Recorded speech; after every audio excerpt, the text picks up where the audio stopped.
Vous êtes attaqué en justice, comment réagir? Que faire? Bonjour à tous, Cédric Lamy, avocat au barreau de Paris, avocat poète. Bienvenue sur cette chaîne dédiée à l'exploration poétique des aventures du monde des tribunaux, du droit, des avocats, enfin tout ce microcosme-là qu'on dissèque et dont on parle avec saveur et gourmandise ensemble.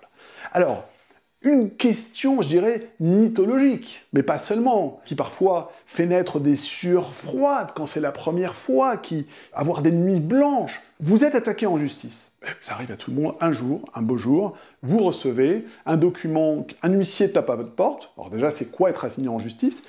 C'est être attaqué en justice. C'est une personne qui un bon jour vient à votre porte, fait toc toc toc, je suis maître un tel huissier de justice, est-ce que vous êtes bien un tel, alors si c'est une société, représentant de telle société, ou bien si vous êtes en nom propre, est-ce que c'est bien vous, est-ce que vous avez qualité pour prendre? Vous dites oui, vous entrez dans l'engrenage, de toute façon vous n'allez pas dire non, parce que c'est pour vous, de toute façon ça sert à rien de dire non, parce qu'il va dire oui, l'adresse est bonne, et donc c'est comme si ça avait délivré.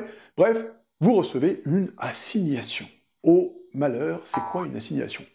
Une assignation, on a appris ça sur les bancs de la fac, c'est un acte introductif d'instance. En fait, c'est une personne qui a des griefs, qui a des demandes, qui demande quelque chose, et il estime que le seul moyen d'avoir gain de cause, il a peut-être essayé par d'autres moyens, etc., mais il estime que le meilleur moyen et le seul moyen, c'est de vous attaquer en justice, c'est-à-dire d'exposer son problème face à des juges, avec la possibilité pour vous de vous répondre, et voilà, il va y avoir le fameux procès Franz Kafka, il y a quelques temps maintenant, et tout ce qui peut représenter le procès, les séries télévisées, il y a pas mal de séries qui parlent de ça, etc., mais qui mettent en scène des avocats, des procédures, mais tout ce qui, dans votre imaginaire, renvoie à ce procès.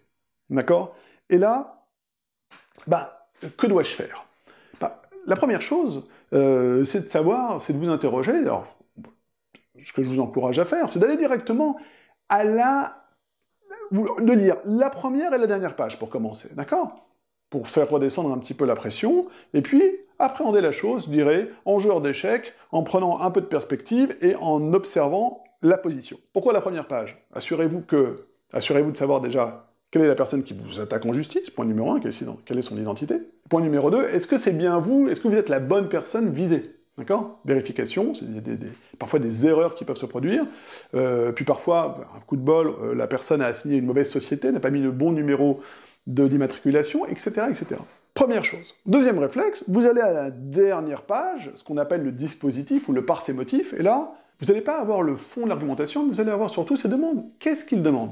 Ok? Une fois que vous avez fait ça, vous savez un peu ce dont on parle, vous arrivez à resituer le sujet, ah oui, c'est un vieux litige que j'ai eu, ah oui, j'avais jamais payé ce fournisseur, ou bien, ah oui, c'est vrai qu'on avait eu quelques mots à la fin du deal, à la fin du contrat, on avait eu quelques mots, c'en était resté là, et voilà, ça c'est la suite. Vous resituez, déjà. Donc déjà, c'est très rassurant de pouvoir circonscrire, vous allez circonscrire, d'accord, regardez-moi bien, circonscrire le problème.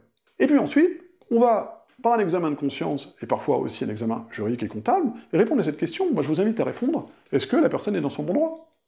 Je veux dire, c'est pas la peine, je ne vous jette pas la pierre, c'est pas la peine non plus de se la jeter, mais parfois, c'est vrai que on peut avoir une personne, un co-contractant qui a été négligent, puis finalement, il en est resté là, vous en êtes resté là, la vie étant ainsi, on est tous pris par tout un tas de choses, ça en est resté là. Mais vous pouvez répondre en disant, sa demande n'est pas farfelue.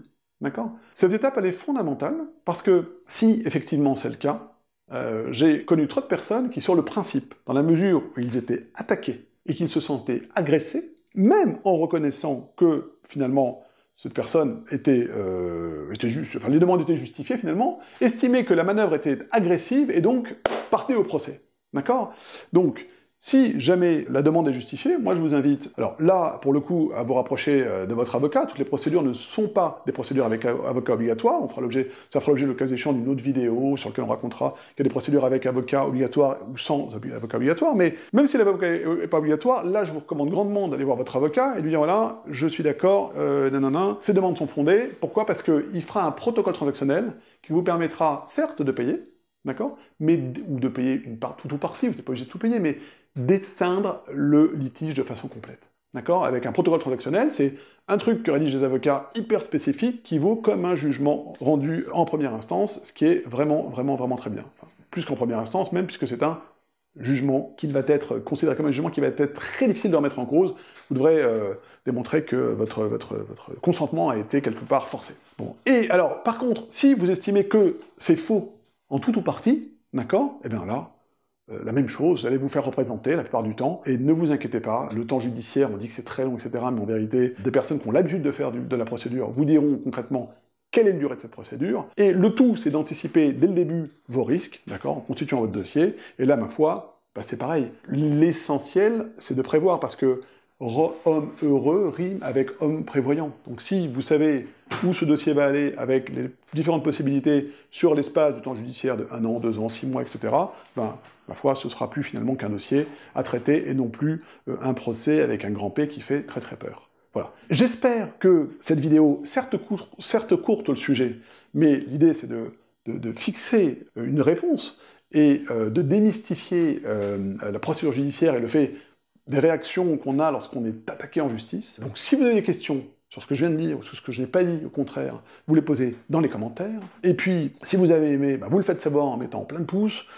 Si vous désirez vous abonner pour avoir des sujets, des vidéos similaires d'un avocat qui parle de son métier, de ses sujets, en droit des affaires, bah, avec grand plaisir. Et sur ce, je vous dis à tout bientôt.